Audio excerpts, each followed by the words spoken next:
Let's draw the structure for pentanoic acid. This OIC here tells us that this is a carboxylic acid, meaning that we have a COOH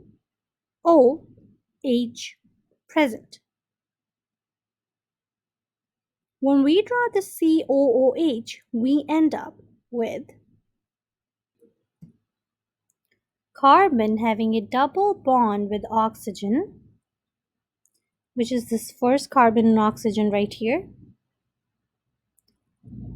and then carbon having a single bond with this other oxygen right here, and then hydrogen and oxygen having a single bond, which is this OH right here. Pent right here tells us that there are 5 carbons in the longest carbon chain.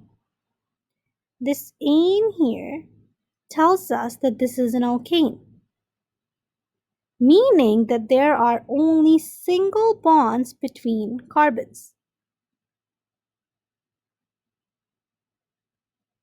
Okay, so let's draw the parent chain. A trick to draw this is that you always count till one less than the number of carbons you want to draw. Okay, so let's do this. 1, 2, 3, 4. Okay, now we're just simply going to connect our COOH with the parent chain. Okay, so now that the parent chain and the COOH are connected, let's number the carbons. So the carbon in the COOH is always the first carbon. This is our second carbon, third carbon, fourth carbon, and the fifth carbon.